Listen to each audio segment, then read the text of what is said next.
എൻ്റെ ജീവിതത്തിലെ മറക്കാനാവാത്തൊരു ദിവസമായിരുന്നു ഇയാളും.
എന്നെ കുറച്ചു പേര് ചേർന്ന് ഫോളോ ചെയ്യുന്നു.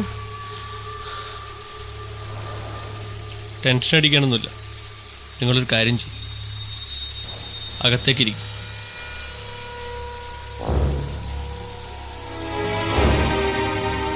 ചെന്നോളൂ.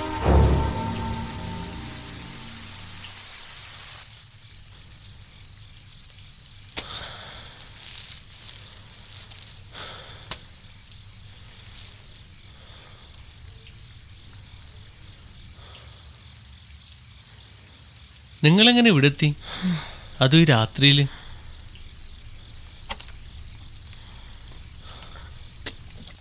ഞാൻ നാട്ടിൽ നിന്ന് വരികയായിരുന്നു.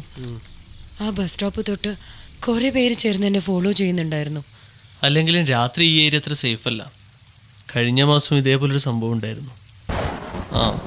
ഏതായാലും മഴയും തീരട്ടെ, ഞാൻ വേണേൽ കൊണ്ടുവിടാം. അതിനിടെ ഒരുത്തൻ എൻ്റെ കൈ കയറി പിടിച്ചു. ഞാനാണെങ്കിൽ ഓടുകയായിരുന്നു. ഈ ഗേറ്റ് കൂടെ തുറന്നില്ലായിരുന്നെങ്കിൽ താങ്ക് ഗോഡ്.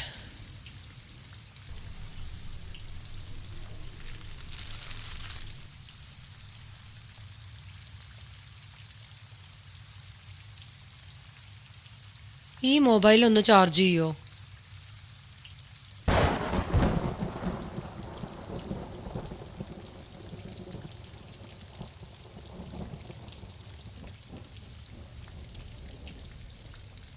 എന്തൊരു മഴയത്! ഇതിപ്പോഴും തിരുന്ന ലക്ഷണമില്ല. എത്ര നേരം വെച്ചിട്ടാണ് നനഞ്ഞിരിക്കുക. കയ്യിൽ ഡ്രസ്സ് വല്ലതുണ്ടെങ്കിൽ മാറ്റിക്കൊള്ളൂ കേട്ടോ. ഏയ്, അത് സാരല്ല. അല്ല, വല്ല അസുഖം വരണ്ടെന്ന് വെച്ച് പറഞ്ഞതാ. ഈ മഴയത്ത് എന്തായാലും പെട്ടെന്ന് ഹോസ്റ്റലിലേക്ക് പോകാൻ പറ്റില്ല. ഈ സ്ഥലം തന്നെയാവും സേഫ്. നിങ്ങൾ ചെല്ലൂ.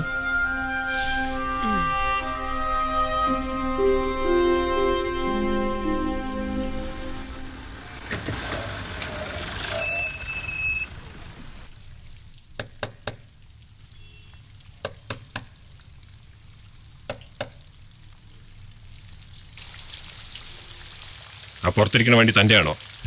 അല്ല സാർ, അതിവിടെ കുറച്ച് ദിവസമായി കാണുന്നു. പുറത്ത് മുഴുവൻ ബ്ലോക്കാണോ? താൻ ഇവിടെ തനിച്ചാണോ? അതെ സാർ. ഇതിൻ്റെ മുകളിലാരെ താമസിക്കുന്നത്? അറിയില്ല സാർ, ഞാനിവിടെ പുതിയതാ. ഈ ഏരിയയിൽ ചില പ്രശ്നങ്ങളൊക്കെ ഉണ്ട്. കഴിഞ്ഞ മാസം ഇതേ ക്രോസിലാണ് ഒരു ഹൗസ് ഓണർ കൊല്ലപ്പെട്ടത്. ആ ഗേറ്റൊക്കെ ഒന്ന് അടച്ചിട്.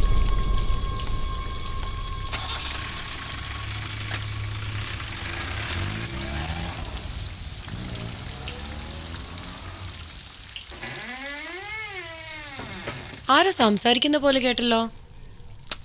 ഓ, അതോ? അത് പോലീസാ. പോലീസോ?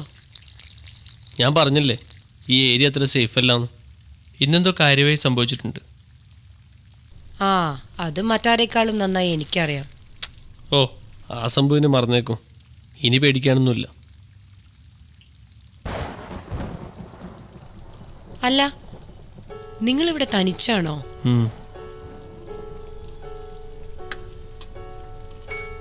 ഇതിൻ്റെ ടേസ്റ്റൊന്നും എനിക്കറിയില്ല, പക്ഷേ ഉള്ളത് രണ്ടുപേരും കൂടി കഴിക്കാം. ഏയ്, എനിക്ക് വിശപ്പില്ല.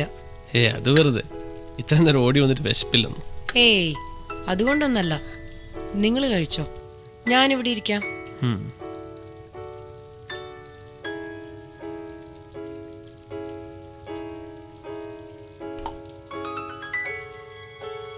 ഈ ഫുഡൊക്കെ നിങ്ങൾ തന്നെയാണോ ഉണ്ടാക്കാറ്? ഏയ്, ഇവിടെ അടുത്തൊന്നുമല്ല ഹോട്ടലില്ല, അതുകൊണ്ട് ഭക്ഷണമൊക്കെ ഞാൻ തന്നെ ഉണ്ടാക്കാറ്. ഓ,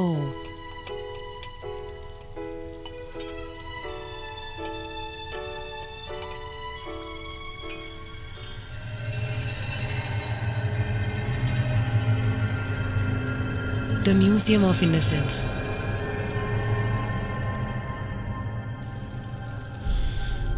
അതെ, ഇത് അഴുകിയ ഓർമ്മകളുടെ മ്യൂസിയമാണ്. അത്ര ഗൗരവമുള്ള ഡയലോഗൊന്നും എനിക്കറിയില്ല. But I would say it's the museum of old monks. ഞാൻ പറഞ്ഞത് ശരിയല്ലേ?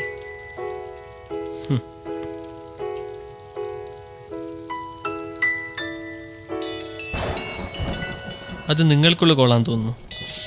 ഓ,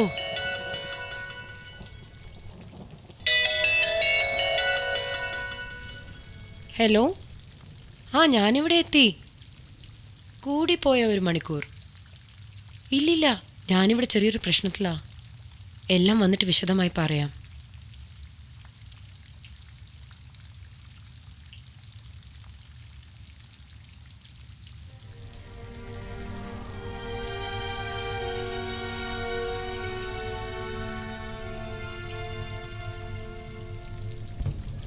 ഈ ഫോട്ടോയിലെ കുട്ടിയെ നല്ല പരിചയമുണ്ടല്ലോ, പക്ഷെ എവിടെയാ കണ്ടതെന്ന് ഓർമ്മ കിട്ടുന്നില്ല. വൈഫാണോ? ആ കുട്ടി ഇന്ന് ജീവിച്ചിരിപ്പില്ല, മരിച്ചിട്ട് 8 വർഷമായി. എന്തായിരുന്നു കുട്ടിയുടെ പേര്? മേഘ പൂജാര. ഇത് മുംബൈ JIT കോളേജിൽ വെച്ച് കൊല്ലപ്പെട്ട? അതെ. എനിക്ക് നല്ല ഓർമ്മയുണ്ട്. ഈ സംഭവം നടക്കുമ്പോൾ ഞാൻ ഡാഡിയുടെ കൂടെ മുംബൈയിലായിരുന്നു.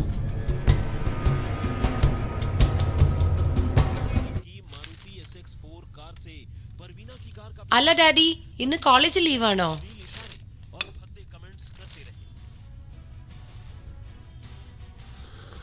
മണി 8 കഴിഞ്ഞു, അതുകൊണ്ട് ചോദിച്ചതാ.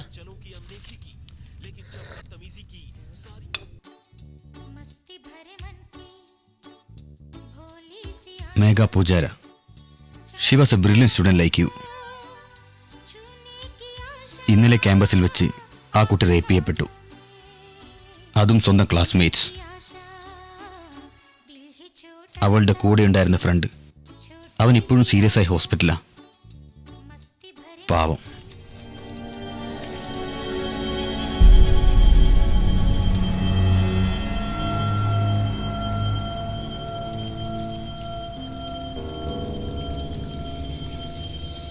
റിക്കവർ ചെയ്യാൻ കുറെ കാലം എടുത്തോ?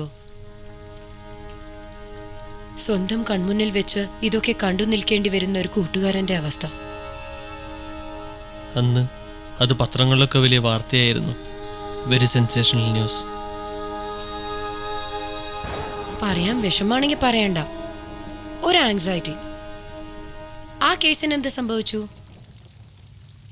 ആ റേപ്പ് കേസിൽ 3 പേരായിരുന്നു കുറ്റക്കാർ. വികാസ് ചാ, ഗൗരവ് ത്രിപാഠി ആൻഡ് ഗൗതം. അതിൽ 2 പേരെ ഫാസ്റ്റ് ട്രാക്ക് കോടതി വധശിക്ഷയ്ക്ക് വിധിച്ചു. And 3rd person was A minor. What? 3ാം പ്രതി ഗൗതം. അന്ന് അവന് 18 തികഞ്ഞിട്ടില്ല. അവനെ ജുവനൈൽ ഹോമിലേക്ക് അയച്ചു. ജുവനൈൽ ഹോം ഒക്കെ കണക്കാ. കോടതിയും ഓരോ നിയമങ്ങളും. 18 തികഞ്ഞില്ലെങ്കിൽ എന്ത് കുറ്റവും ചെയ്യാന്നാണോ? വെറും 3 കൊല്ലത്തെ ശിക്ഷ. പക്ഷെ നിങ്ങൾ അയാളെ വെറുതെ വിടാൻ പാടില്ലായിരുന്നു. മേഘയുടെ ആത്മാവിന് വേണ്ടിയെങ്കിലും. എന്താ ഒന്നും പറയാത്തെ?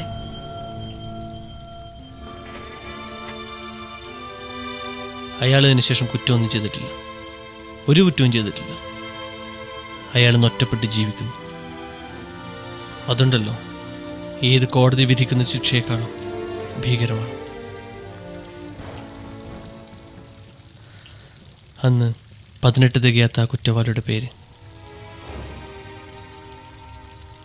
ഗൗതം. ഈ ഞാൻ.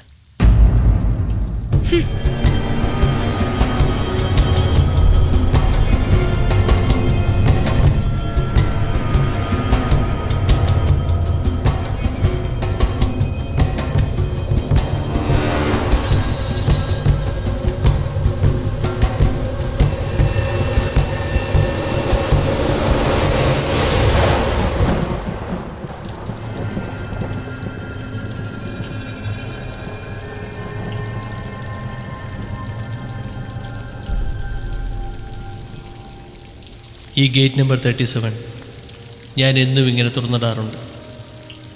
ഒരു നല്ല സൗഹൃദത്തിന്, ഒരു പുതിയ ജീവിതത്തിന്.